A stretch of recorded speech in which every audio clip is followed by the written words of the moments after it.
So మీరు వినే ఉంటారు కొల్లాపూర్లో రేవంత్ రెడ్డి రాబోయే 10 ఏళ్ల కాలం పాటు నేనే ముఖ్యమంత్రి అని ఆయన అంటా ఉన్నాడు. ఆయన మాట్లాడిన దాన్ని కొంతమంది తప్పు పడతా ఉన్నారు. మీరు ఏ రకంగా చూస్తూ ఉన్నారు? అదే కొందరు తప్పు పడుతుర్రు, కొందరేమో ఆయనకు అనుకూలంగా మాట్లాడేటోళ్ళు కూడా వాళ్ళ బ్యాచ్ ఉంటుంది. ఇప్పుడు ఆయన సంపత్ కుమార్ అని ఎమ్మెల్యే అక్కడ ఉమ్మడి మహబూబ్ నగర్లో అలంపూర్ అనుకుంటా. ఒకసారి ఎమ్మెల్యే అయ్యిండు, 2 సార్లు ఓడిపోయిండు. ఆయన రేవంత్ రెడ్డి 10 ఏళ్ళు ఉంటాడు అని చెప్పి ఆయన చెప్తున్నాడు. ఇంకొక 2-3 చెప్తున్నారు. కానీ వీళ్ళు చెప్తే ఇంపార్టెంటా? అసలు ఒక జాతీయ పార్టీలో ఉండి మా ప్రభుత్వమే 10 ఏళ్ళు వస్తుందని చెప్పుకోవడం వేరు. నేనే 10 ఏళ్ళు సీఎం ఉంటా, కేసీఆర్ నీ గుండెల మీద రాసుకో అంటుండు.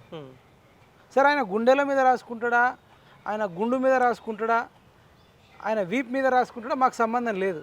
లేదంటే నువ్వు కూడా నీ గుండెల మీద రాసుకుంటావా? నేను అంటున్నా, రేవంత్ రెడ్డి నీ గుండెల మీద నువ్వు రాసుకో. నువ్వు 10 ఏళ్ళు కాదు కదా, ఈ 5 ఏళ్ళు కూడా వద్దు, చీచి ఈ పరిపాలన వద్దు అని కొందరు నిరుద్యోగులు అంటున్నది నీకు చూపిస్తా. నేను అనేది కాదు. ఇప్పుడు ఏమంటారు అంటే, నీకు ఇప్పుడు ఆస్మా అని ఒక అమ్మాయి, ఈమె నిరుద్యోగి, ఈమె టాలెంటెడ్ ఫుల్, కానీ అమ్మా నాన్న లేరు, దేవరకాద్రి నియోజకవర్గం.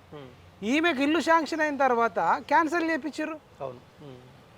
అంటే ఇట్లా ఒక అమ్మా నాన్న లేని ఒక అనాథకు, ఒక బ్రిలియంట్ స్టూడెంట్కు మీరు ఇల్లు క్యాన్సిల్ చేయించడము, తర్వాత ఈమెకు జూనియర్ లెక్చరర్, గురుకుల జూనియర్ లెక్చరర్ జాబ్ వచ్చింది, అది కోర్టుల కేసులో పెండింగ్ ఉంది.